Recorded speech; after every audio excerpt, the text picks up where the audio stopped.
venue de Hampstead ne pourrait l'altérer. Les éloges, la célébrité, la bonne opinion de Jeannette, comme tout cela est hors de propos. Je continue à réfléchir à différentes façons d'agencer mes scènes, imaginant d'inno possibilités, voyant la vie, alors que j'arpente les rues, comme un énorme 206 novembre 1918 bloc de matériaux opaques, auquel il me faut trouver un équivalent dans le langage. J'ai dû soigner le feu de Lottie comme un petit chat mourant. Ce feu est le mien maintenant, celui de Lottie étant mort, bien sûr, et il m'a fallu 25 bonnes minutes pour faire jaillir une flamèche d'entre les morceaux de charbon. Entre-temps, j'ai beaucoup pensé à la tristesse où vous plonge l'approche de la vieillesse, à voir comment Jeannette prenait certaines de mes réflexions sur la soixantaine comme un âge limite. Pour les web, j'ai eu l'impression qu'elle considérait la vieillesse comme une maladie honteuse, dont le seul nom vous fait reculer. En tout cas, il est évident que lorsqu'elle est seule, elle doit y penser, mais sans la regarder en face, en s'en détournant.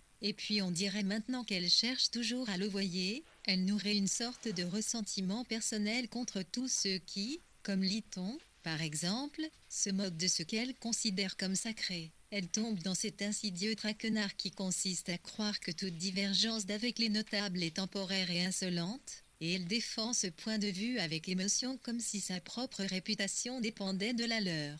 Et en même temps elle ne cesse pas d'aspirer anxieusement à être à l'avant-garde, à partager les sentiments des jeunesses. Mais si je représente les jeunes, mes sentiments tendent à se développer dans des directions tellement différentes que je ne puis qu'agiter la main par-dessus des kilomètres de mer. Chez Souami, Mudi, puis au club.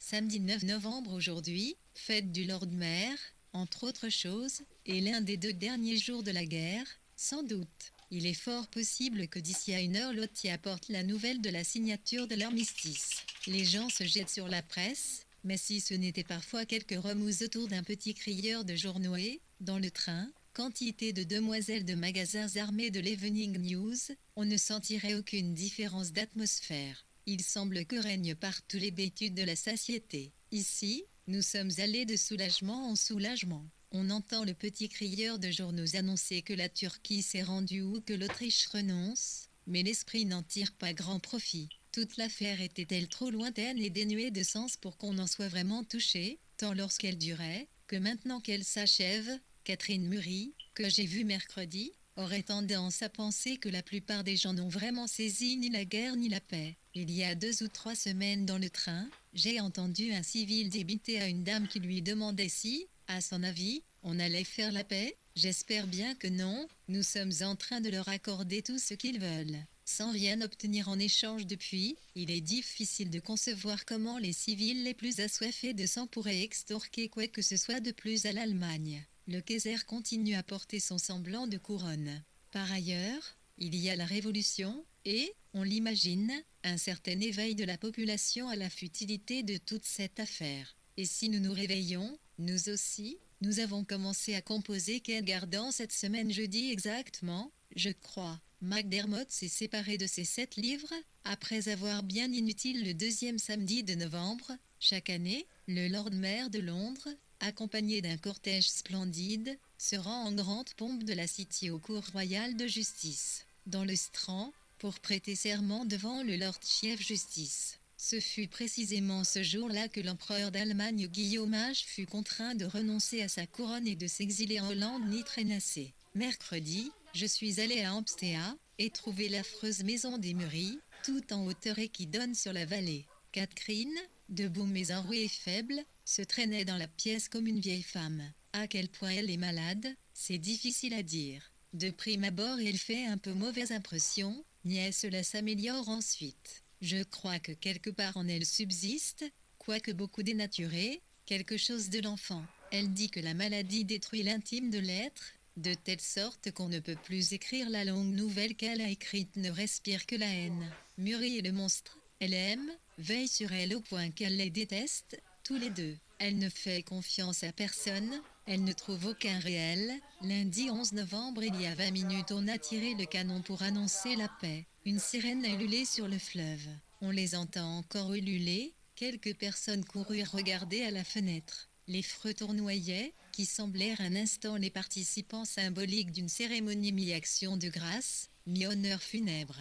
Journée très nuageuse, sans un souffle, La fumée chavirant lourdement vers l'est, et cela aussi parut être un instant quelque chose qui planait, battait des ailes, retombait. Regardant par la fenêtre, nous vîmes le peintre jeter un regard vers le ciel, puis reprendre son travail, et le vieux bonhomme qui trottinait dans la rue, équipé d'un sac d'où sortait une grosse miche de pain, son chien bâtard sur les talons. Ni cloche ni drapeau jusqu'à présent, mais le hurlement plaintif des sirènes et des salves intermittentes des canons. Mardi 12 novembre, nous aurions bien fait, je crois, de nous contenter de cet aspect de la paix, des freux qui volaient lentement en cercle et de la fumée qui retombait, mais je devais aller chez Harrison. Et je pense que nous étions tous deux affectés par une certaine agitation qui nous fit paraître naturel de monter à Londres.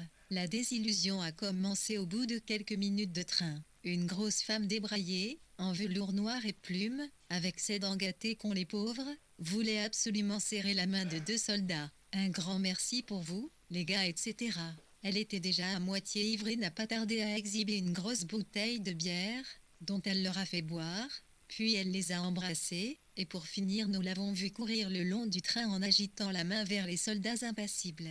Mais avec ses semblables elle avait pris possession de Londres, et eux seuls fêtèrent la paix, à leur manière sordide, trébuchant sur les pavés rendus beaux par la pluie, brandissant chacun des drapeaux, et volubiles à la vue des drapeaux des autres. Les cieux désapprouvèrent et firent de leur mieux pour les doucher mais ne réussirent qu'à faire crouler les plumes et languir les drapeaux. Les taxis étaient pleins de familles qui paradaient au grand complet, avec grand-mère et bébé, et pourtant il n'y avait aucun pôle d'attraction, rien qui s'offrit pour fixer cette émotion errante. La foule n'avait nulle part où aller ni rien à faire, elle était en proie au même désœuvrement que des Hénans 8, en juillet 1918, avec Ida Baquet, LM, pour s'occuper de Tutu, les Muris étaient installés aux 2 Portland Villa, East Theatre Road, dans une maison qu'ils surnommèrent l'éléphant 208 Nové, Bro 1918 dont les vacances sont trop longues. Peut-être les gens respectables réprimaient-ils la joie qu'ils ressentaient, mais il semblait n'y avoir aucun état intermédiaire entre l'ivresse paillarde et la désapprobation amère.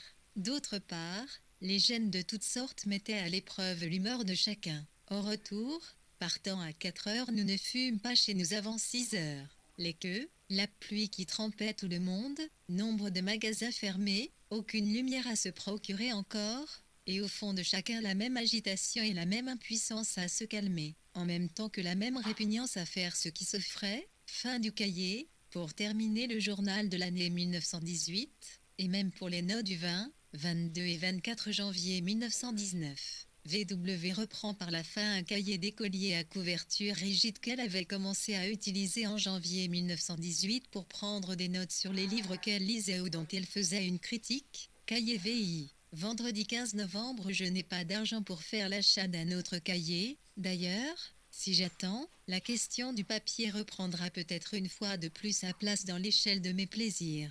Les beaux cahiers, les cahiers bon marché, les cahiers qui vous donnent l'envie de les finir pour avoir le plaisir de s'en procurer un neuf vont peut-être s'entasser contre les murs des papeteries. La paix disparaît rapidement à la lumière du train-train journalier. Vous pouvez aller à Londres sans rencontrer plus de 2 soldats ivres. Tout au plus, de temps à autre, un rassemblement bloque-t-il la rue. D'ici à 1 ou 2 jours, il sera impossible à un soldat de menacer un officier de lui casser la figure, comme je l'ai vu faire l'autre jour dans Shaftesbury Avenue. Mais le changement n'est pas moins remarquable dans les esprits. Au lieu de sentir tout le long du jour et pendant le retour chez soi à travers les rues sombres que toute la population fixe son attention sur un point précis, on sent maintenant que toute la bande s'est égaillée et envolée au plus vite dans des directions différentes. Nous revoilà devenus une nation d'individus. Certains s'intéressent au football, d'autres aux courses, d'autres à la danse, bref, chacun court gaiement de droite et de gauche, se dépouille de son uniforme et se remet à s'occuper de ses affaires personnelles. En rentrant du club ce soir, j'ai cru un instant que c'était encore le crépuscule à cause des lampadaires flamboyants de Piccadilly Circus. Les rues sont remplies de gens qui flânent tout à leur aise,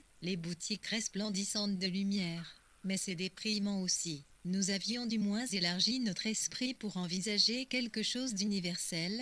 Voilà que nous nous dépêchons de le ramener à l'échelle des chipotages de Lloyd George et des élections générales 1 degré. Les journaux sont illisibles. Notre optique a tellement changé que l'on ne voit pas tout de suite quel sens peuvent bien avoir tous ces commentaires des partis politiques. Cela n'éveille pas l'intérêt. D'autres ont plus que moi le droit de se montrer paresseux. On prévoit un an OVW, commettant une erreur de date, a écrit en fait, vendredi 16 novembre 1918. On n'y avait pas eu d'élection générale depuis que les libéraux étaient revenus au pouvoir en 1910. Le cabinet de coalition de Lloyd George ayant remplacé le gouvernement Asquith en 1916. Après l'armistice, le Parti travailliste retira son soutien au gouvernement et le 14 novembre on annonça des élections générales.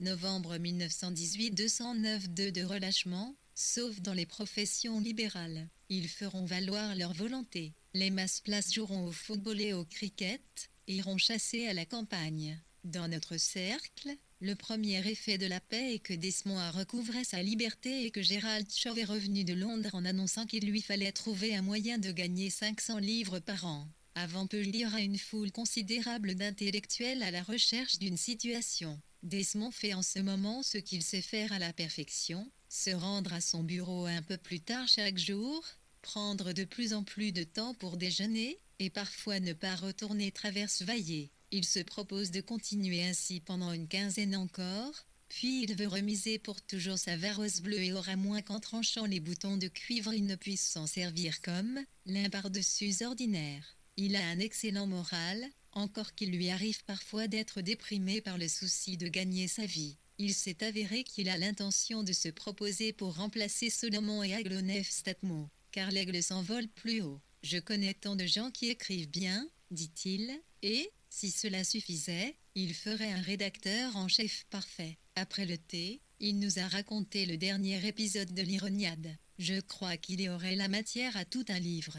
La fin est caractéristique de Desmond. Il a promis à sa belle de venir déjeuner et il a attendu 11 ans pour la revoir. Il la faisait revivre très nettement dans son récit, et peut-être a-t-il eu raison d'en finir ainsi. Mais on devrait plaindre toute jeune femme fiancée à un jeune diplômé de Cambridge qui n'a encore jamais été amoureux. Un jeune diplômé, devrais-je préciser, qui a lu et connaît par cœur tous les romans de Henry James. J'ai été interrompu à un certain moment de cette page par l'arrivée de Monsieur Elliot. Le nom donne bien l'idée de ce qu'est Monsieur Elliot, un jeune Américain distingué, cultivé, réfléchi, qui parle d'une voix très lente, comme si chacun de ses mots méritait un soin particulier. Mais, derrière cette façade, il est bien évident qu'il est très intellectuel, intolérant, qu'il a de solides convictions personnelles et un credo poétique. Je suis au regret de dire que ce credo met Ezra Pound et Wyndham Lewis au rang des grands poètes 12, ou, selon l'expression en vogue, des écrivains fort intéressants. Il admire prodigieusement Monsieur Joyce. Il nous a apporté 3 ou 4 poèmes pour que nous y jetions un coup d'œil. Sa production de 2 ans, car il travaille toute la journée dans une banque, et il estime d'ailleurs, à sa manière raisonnable, qu'un travail régulier convient au tempérament nerveux. J'ai vaguement entrevu les grandes lignes d'un système poétique infiniment complexe et très organisé, mais étant donné la prudence de Monsieur Elliot et le soin excessif qu'il apporte à manier les mots, nous n'avons pas réussi à en savoir grand-chose. Je crois qu'il s'en remet aux phrases vivantes, et à ce qui les différencie des phrases mortes, à une écriture très élaborée, au respect absolu de la syntaxe et de la grammaire, et qu'il pense pouvoir ainsi faire fleurir cette poésie nouvelle sur la tige de l'ancienne. J.C. Squire abandonnait le poste de rédacteur littéraire du New Statesa, pour fonder son propre mensuel, de London Mercure. Desmond McCarthy lui succéda en effet. Ezra Pound, 1885-1972, le poète d'origine américaine, fixé en Europe, qui apportait son soutien, tant critique que matériel, à l'avant-garde, laquelle incluait à cette époque Eliot en personne, James Joyce et Percy Wyndham Lewis, 1882-1957. L'écrivain et artiste. Le premier roman de Lewis, avait paru en juillet, par les soins de The West Limited, firme lancée par Miss Harriet Weaver, comme une ramification de son périodique de des points notamment. Eliot était toujours le rédacteur adjoint. 210 novembre 1918 pour illustrer les idées d'Eliot. Je puis ajouter ce que Desmond vient de me dire, jeudi 21 novembre. Il a demandé à Eliot comment diable il en était venu à insérer cette remarque à la fin d'un poème sur sa tante et le Boston Evening Transcript, cette phrase où il est question d'une rue infiniment longue et moi, qui dis adieu à la Rochefoucauld, ou quelque chose d'approchant. Eliot lui a répondu que c'était un rappel du Purgatorio de Dante. Jeudi 21 novembre, je suis accablé par toutes les choses que j'ai laissées passer sans en rien noter. La paix est tombée comme une grosse pierre dans ma mare personnelle, et les remous n'ont pas fini de s'étendre jusqu'à la rive opposée. Nelly Cécile s'était noyée dans l'oubli, et ce concert à Chalios, présidé avec tant de prestance par Bruce Richmond IV, pour le bon renom de mon journal, il me faut rapporter que Nelly Cécile a rencontré le Kaiser à Hatfield. Elle dit l'avoir vu comme un homme de petite taille, en complet gris. Ces gens avaient peur de lui, ils n'osaient pas le prévenir que son automobile serait en retard.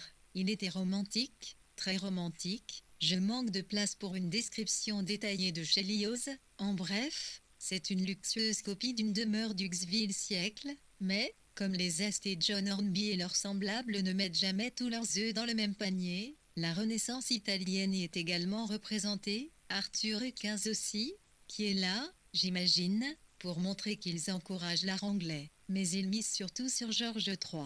À combien se montait le revenu annuel de l'assistance? J'aime mieux ne pas le savoir. Chacun portait une bonne partie sur le dos. Les fourrures sombres étaient somptueuses, les étoffes, du plus beau noir. Et puis cette musique When Evening qui confintly in the street awakening de a petit of live in and thought et bringing de Boston Evening transcriptim on the stezendring de Bell, turning wearily. A one would turn to no gambite to Rochefoucauld if the street were attended at the end of the street, and say, Cousa arriéris de Boston Evening transcript, extrait de Prufrocken de Tizé Observation, Faber, Londres, 1917.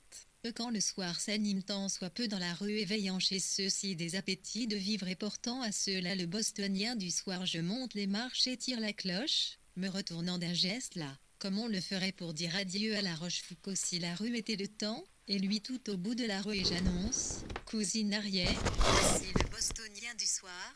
Le bostonien du soir, traduction de Pierre Léry, In Poète de T.S. Eliot, 1910-1930, édition du Seuil, Paris, 1948. Nelly Cécile s'était liée d'amitié avec V.W. tout au début du siècle. Née Lady Eleanor Lampton, troisième fille du comte de Durham, elle avait épousé en 1889 Lord Robert Cecil, troisième fils du marquis de Salisbury qui, Premier ministre, avait reçu le Kaiser à Hatfield Flues, sa demeure familiale. Du 11 au 13 juillet 1891, les Wolfe prirent le thé avec Lady Robert le 10 novembre, puis se rendirent avec elle à un concert à Shelley Flues, demeure de Est et John Hornby, imprimeur, amateur d'art et associé de W.H. Smith et Son. Ce concert faisait vraisemblablement partie d'une série de concerts abonnement privés, organisés par Bruce Richmond. Arthur Hughes, peintre et illustrateur, adhéra au principe des préraphaélites, mais ne fit pas partie du groupe. V.W. devait le considérer comme très pompier. Novembre 1918, 211 ravissante, montant comme une offrande devant cette assemblée parmi laquelle, comme on dit, j'ai remarqué Mrs. Radbone, P.R. Sal Smith, Hervé Vaughan, comme on est Monsieur Muir Mackenzie 16. Toujours est-il que la paix est venue dissiper tout cela. Et maintenant où en sommes-nous? D'après Roger, au bord de la Révolution, ou pour dire toute la vérité d'après Ray qui se présente au Parlement, comme candidate de la coalition 17, dit que si jamais elle devait être tentée d'amasser des provisions, ce serait maintenant. Les masses ouvrières sont amères, impatientes, puissantes et bien entendu déraisonnables. Par exemple, elles réclament des maisons de 10 pièces à Guildford, et elles ont un prophète du nom de Ditché 18, qui détient la vérité. Il sait de quoi est fait l'esprit, et ne voit aucune utilité à l'idéalisme bourgeois qui entretient des doutes sur certains sujets et prêche la liberté, la tolérance et autres balivernes, car Ditché détient la vérité. Ce sont les quelques faits que j'ai soutirés à Roger par-dessus un plat de tripes aux poireaux. Je l'ai un peu réconforté en lui rappelant l'existence du football et celle du roi George, mais comme affluent en moi les souvenirs de cette dernière semaine. Cette mention du roi George me fait revoir Aristophane assis comme un crapaud, jambes écartées, tout en ouvrant et refermant un gros canif. Il affirmait, avec cet égoïsme propre à tous les Stephans, qu'il savait se conduire et comment les autres devaient se conduire aussi, science qu'il a enseignée, avec succès selon lui, au banc des magistrats, à Calcutta. Il a besoin de la famille royale, il lui faut sur le trône un descendant d'Egbert, pas un maître d'école dans le genre de Wilson. Le mur impénétrable de la bourgeoisie conservatrice n'a jamais été aussi consistant. La dynamite le réduira peut-être en poussière, mais il est imperméable à la raison, ou à l'imagination ou à l'humanité comme le prophète dit chez l'éducation en plus. Le pauvre James Strachey était doux comme de la mousse, léthargique comme un ver de terre. James, inscrit au Club 17 pour une conférence sur l'onanisme, se propose de gagner sa vie en exploitant les idées de Freud dans Harley Street. D'abord, on peut se passer de diplôme 19. Mais la véritable nouvelle de cette dernière semaine est de nature confidentielle. Gilbert Murray a demandé à elle d'être son secrétaire particulier si, comme cela est possible, il est choisi pour représenter l'Angleterre au comité de la Société des Nations délégué à la conférence de la paix. Cela signifierait un séjour à Paris. Il n'est pas nécessaire d'en dire plus, mais c'est une possibilité dont il faut tenir compte. Venant après cela, la nouvelle que j'avais écrite aujourd'hui, les derniers mots de mon roman, est tombée un peu à plat. 538 pages. Mrs. Radbone était la mère de M.N. Bruce Richmond. Hervé Vaughan William, le frère aîné du compositeur Al Vaughan, William, qui avait épousé Adeline Fissé, la cousine de V.W. L'honorable Muir Mackenzie, avait habité la maison voisine de celle d'Estefan, à Hyde Park Gate. Ce n'est pas exact. M.N. Olivier Strachey se présenta comme candidate indépendante dans le Middlesex, Bramford et Chiswick contre les candidats de la coalition des conservateurs et unionistes et du Parti travailliste. Il n'a malheureusement pas été possible de découvrir quoi que ce soit sur ce curieux personnage. James Strachey s'était lancé dans des études médicales avec l'intention de se consacrer à la psychanalyse. Il dut abandonner ses études pour cause de maladie, mais, en 1920, il devait se rendre à Vienne auprès de Freud, pour être son élève et se soumettre à une analyse 20, St. Plus fait mention de cette possibilité. Le roman de V.W. était Night and Day, Nuit et jour, 912 novembre 1918 samedi 30 novembre. Je m'aperçois que j'ai plutôt paressé, et maintenant je n'arrive plus à me rappeler exactement la cause de ma paresse. Certainement pas les élections générales. J'ai renié sur ma lecture des journaux, bien que le Daily News ait une feuille supplémentaire. Ils parviennent, je ne sais trop comment, à suivre le mouvement. Mrs. Da.CRE Fox vocifère dans High Street 21. McDermott réclame un gouvernement qui forcera les Allemands à payer. Il imprime affiche sur affiche à l'encre rouge. J'ai une nouvelle nièce, Judith, pas bien accueillie, niais dont on s'accommode, et Barbara a une Judith 22, elle aussi, et Saxon a dîné ici, parlant de la mort sans enthousiasme. Il était absolument certain qu'il mourrait un jour précis de l'été dernier, et puis, il n'est pas mort. Nous sommes allés voir les danseurs russes un soir, et ce que l'on offrait là, au brave public indulgent et réjoui qui avait poussé des mugissements de tarot à la vue des efforts d'un individu essayant de clouer un tapis, était bien incongru. 23. Un public indulgent, ruait, à ce qu'il m'a semblé, un brin dédaigneux de ses postures et de ses bonds devant un mur tout bleu. Comme c'est étrange d'être toujours condamnée au rôle de spectatrice du public, sans pouvoir jamais en faire partie. C'est un peu la raison pour laquelle je vais voir KM à Hampstead chaque semaine, car là, en tout cas, nous formons un public à nous deux. Ce jeudi, Murray fit une apparition, et nous eûmes une conversation embarrassée, intéressante, trop contrainte pour être éclairante. À mon avis, ils possèdent tous deux un je ne sais quoi de discordant.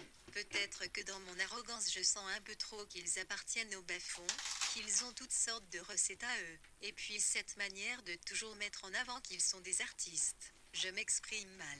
Ce que je veux dire est peut-être simplement qu'ils ont quelque chose d'équivoque. Derrière la façade qu'ils présentent, j'imagine qu'ils sont très anxieux de plaire, pas très sûrs d'eux, et puis Murray se torture l'esprit et se désespère de plus en plus de trouver quelque chose en quoi ils puissent croire. Je n'aime pas ces couples mariés où le mari admire démesurément le travail de sa femme. Arthur Ponsonby s'est approché pour nous parler l'autre jour, au club. Il se présente je ne sais où, et voudrait être élu, ne serait-ce que pour prouver que le parti qu'il a choisi a ses chances. Il dit qu'il ne se soucie guère du Parlement en soi.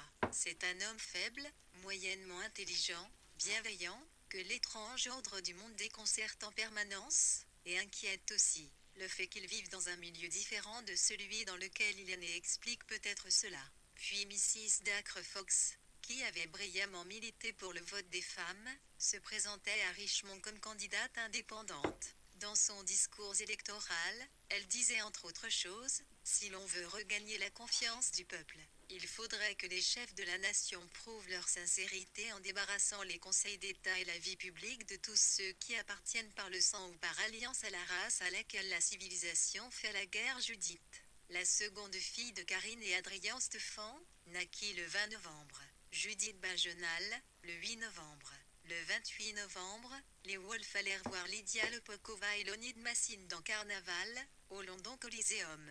La compagnie des ballets Diaghilev partagea l'affiche des variétés, avec, entre autres numéros, un récital de musique populaire et Will Evans dans les Yings de Carpet, la pose du tapis. Arthur Augustu William Harry Ponsonby, 1871-1946, plus tard baron de Schulbrode, 1930, écrivain, homme politique et pacifiste, qui tout au long de la guerre avait plaidé pour une paix négociée. Élu au Parlement comme libéral en 1908, il se présenta à Dunfermline sous l'étiquette de démocrate indépendant, en 1918, et fut sévèrement battu. Son père avait été pendant 35 ans le secrétaire particulier de la reine Victoria 213. Nous avons eu le docteur Les 25 à déjeuner mercredi, le 27, je le note comme point de repère. Il a passé 17 ans en Afrique orientale et, étant un Écossais très franc et très direct, a une histoire terrible à raconter sur les indigènes. Comme ils savent condenser, comme ils s'embarrassent peu des détails inutiles ces intellectuels des professions libérales.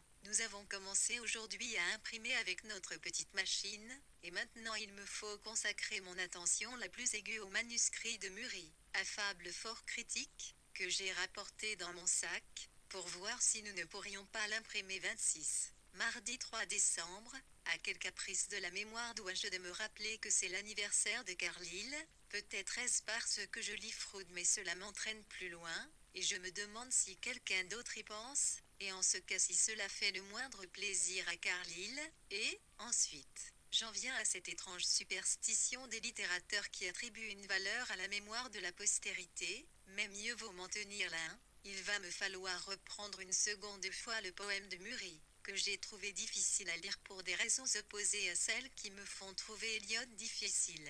Chez Murray, il y a pléthore de mots, son poème est complexe, touffu, épais comme une grosse d'églantier. Il pense tout haut, il ne vous oblige pas, comme Eliot, à aller chercher sa pensée dans les profondeurs du silence. Nous nous sommes promenés au bord du fleuve, et même assis sur la rive tant l'air était chaud, suave, laiteux, sans un frémissement. Les mouettes se laissaient dériver sur le courant, par jeu, j'imagine, en petits groupes de 3 ou 4, qui s'éloignent en glissant, et puis l'un plonge et réapparaît. Nous discutions de l'origine de mon nouvel excès de mélancolie, et je fus rassuré d'une manière adorable par elle, si bien qu'assise là maintenant je me sens bien et en sécurité, ramenée une fois de plus à ce degré de confiance qui permet de vivre. Mais je laisse de côté l'analyse, sur laquelle je me suis déjà suffisamment étendue. J'ai dans l'idée que tous les gens subissent de ces marées spirituelles, Dieu sait pourquoi. Somme toute, plus on y réfléchit, plus étrange nous paraît notre propre structure intime. Le dimanche, c'est-à-dire le 1 décembre, nous avons donné un grand dîner. À partir de 6 personnes on peut parler de grand dîner. Il n'y a plus de conversations particulières. Il faut se mettre en frais. Nous avions Nick, Carrington, Mrs. Manuis et Singer, et je crois que ce fut réussi. Nous avons montré suffisamment d'entrain et de spontanéité. Charlie a fait ses petites plaisanteries. Nick n'a pas dit grand-chose, mais son silence était d'approbation. J'entrevois un Nick irascible dans l'âge mûr de Mrs. Manu à savourer son dîner. Carrington a plus de qualité que la plupart des et ils ont 25. Le docteur Norman Maclay en laisse, retiré du service de la santé publique du Kenya, devait écrire plusieurs ouvrages sur des questions africaines,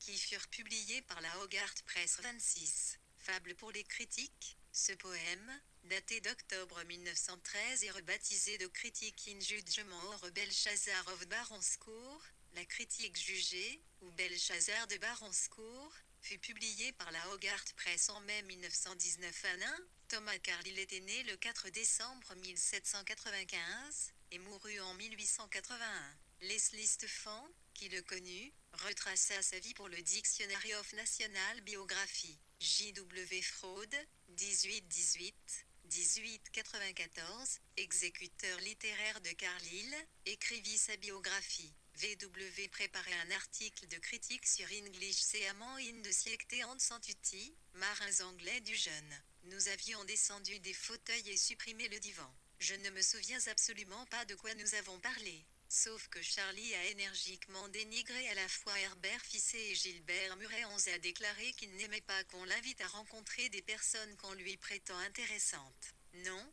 bien sûr, et je dis, vous n'aimez que les ratés lundi. Je suis d'abord allé chez Harrison avec elle, puis j'ai traversé Regent's Park pour prendre le thé avec Barbara. Regent's Park à 4h30, par un après-midi de décembre, est un endroit lugubre. Il semble qu'on ait écrasé d'innombrables feuilles pourpres dans les allées. Puis les gardiens du parc commencent à lancer des coups de sifflet et cela me rappelle que j'avais peur de rester enfermé quand j'étais enfant. Alors la brume se coule sur le vaste espace découvert. À votre droite ou à votre gauche montent les grognements et les grondements des pensionnaires du zoo, surtout des cochons élevés là au fin de la guerre sans doute. Cela ne crée pas un état d'esprit bien joyeux pour rendre visite à une malade et, à ma grande horreur, j'ai découvert que Barbara partage une chambre avec une autre personne, une veuve dont le mari a été tué. Et la pauvre femme affectait de lire un livre et de ne pas regarder de mon côté, tandis que je bavardais avec Barbara, sans beaucoup d'entrain. B aurait préféré un fils. Les fils, dit-elle, sont plus turbulents, nerveux, pénibles dès la naissance. C'est sans doute la préférence la plus naturelle, mais qui ne me semble pas tellement désirable. L'agressivité lui paraît intéressante. Son bébé, qui a le nez de Nick, dormait dans un berceau. Elle grogne un peu, mais est très sage. Dit B. La pensée de l'avenir m'a paru l'oppresser. Samedi 7 décembre pour je ne sais quelle raison, qui n'a rien à voir avec mes mérites, je crois, je reçois du Times 2 ou 3 livres par semaine, et ainsi affronte vague après vague d'une mer houleuse. Cela occupe mon temps pendant que nuit et jour sommeillent. J'éprouve un plaisir marqué, je l'avoue, à formuler rapidement une opinion sur Henry James ou Monsieur R. Je j'aimais d'eux, surtout parce que je retombe là dans une de mes anciennes marottes. Mais je suis toujours à court de temps pour ce genre d'écrit, quel que soit celui dont je dispose. Par exemple, j'ai passé la semaine, mais j'ai dû m'interrompre pendant 2 jours, et un autre encore a été très raccourci par un dîner avec Roger, sur LQI, dont l'examen, à la lumière d'une plus grande maturité, me confirme de bout en bout dans le jugement de ma jeunesse. J'écris, on m'appelle au téléphone pour me dire d'en finir. Il faut que l'article soit remis vendredi. Je tape à la machine jusqu'à l'apparition du messager du Times. Je corrige mes pages dans ma chambre, tandis qu'il m'attend au coin du feu. Un numéro de Noël qui n'est pas du tout du goût de Monsieur Richemont, me dit-il. Très différent du style du supplément des livres d'Étrennes, sans doute, suggérai-je au nom, Mrs. Wolfe. Il est fait pour les annonceurs, mais pour en revenir à ma chronique, j'ai dîné avec Roger jeudi, ce qui m'a valu l'histoire qui suit. La critique de Deux méthodes of Henry Jant, de Joseph Warren Beach, parue dans le TLS du 26 décembre 1818, et celle de Triblack Penny, de Joseph R. Jochemé, le 12 décembre 1918, décembre 1918 215 Mrs. McCall 3 à Monsieur Cox, de la London Librairie. Avez-vous la traversée des apparences, de Virginia Woolf. Voyons un peu, c'était une Miss Stephan, une fille de Leslie Stephan. Elle est la sœur J.U. de Mrs. Cliff 13011, je crois. Ah, H, c'est curieux ce que sont devenues ces 2 jeunes filles, élevées dans une famille si bien, pourtant. Mais il qu'à y dire qu'elles n'ont jamais été baptisées. Nous nous entendons bien maintenant, Roger et moi, nous sommes plus naturels et plus libres qu'autrefois, dans le désarroi de Gordon Square. Nous tombons d'accord sur bien des points, et lui, du moins, perçoit l'isolement de notre petit groupe dans le vaste monde hostile des Macaulay et des Duckworth. Puis nous discutons prose, et il y a toujours un livre à discuter, je dois lire un passage par-dessus son épaule. On échafaude des théories, on place des tableaux sur des chaises. Là, je commence à me sentir plutôt perdu, et à désespérer. Wolf apporte une toile. La difficulté concerne une touche de vert sur la pomme du milieu. N'efface-t-elle pas le violet qui borde la pomme de terre, masqué là, et voyez comme les couleurs ressortent ici, un peu plus loin bon, essayez du vernis alors je pense que c'est la meilleure chose que j'ai jamais faite jusqu'à présent. Oh, oui, c'est plus vivant, c'est très fort, Wolf, très fort, et puis, en retard comme il est inévitable, je me rends au club 17, où Mrs. Manuel, installée dans la salle du premier, corrige des épreuves, mes couches. Un imprimeur n'en a envoyé qu'un seul jeu, de toute manière, c'est trop tard pour que je puisse les aider, mais non pour servir du thé à Miss Matae. Pourquoi une femme de son intelligence devrait-elle s'excuser tout au long de sa vie de n'être pas séduisante? Elle vous regarde de biais, comme une enfant qui n'a pas été sage, et pourtant, à être seule, elle a plus de choses dans la tête que toutes les têtes de loup prises ensemble. J'ai trouvé Alix qui déclamait pompeusement en bas avec, bien mal à propos, des airs de colonel aristocrate pérorant sur l'iniquité du bolchevisme. Son thème à elle est l'iniquité des colonels, la méthode est à peu près la même, et la voix aussi. Avez-vous la traversée des apparences, de Virginia Woolf? Virginia Woolf? Voyons un peu, c'était une Miss Stefan, une fille de Leslie Stefan. Elle est la sœur J.U. de Mrs. Cliff 13011, je crois. Ah, H, c'est curieux ce que sont devenues ces deux jeunes filles, élevées dans une famille si bien, pourtant. Mais il qu'à-t-il dire qu'elles n'ont jamais été baptisées? Nous nous entendons bien maintenant, Roger et moi, nous sommes plus naturels et plus libres qu'autrefois, dans le désarroi de Gordon Square. Nous tombons d'accord sur bien des points, et lui, du moins, perçoit l'isolement de notre petit groupe dans le vaste monde hostile des Macaulay et des Duckworth. Puis nous discutons prose, et il y a toujours un livre à discuter, je dois lire un passage par-dessus son épaule. On échafaude des théories, on place des tableaux sur des chaises. Là, je commence à me sentir plutôt perdu, et à désespérer. Wolf apporte une toile. La difficulté concerne une touche de vert sur la pomme du milieu. N'efface-t-elle pas le violet qui borde la pomme de terre? Masquez-la, et voyez comme les couleurs ressortent ici, un peu plus loin bon, essayez du vernis alors je pense que c'est la meilleure. C'est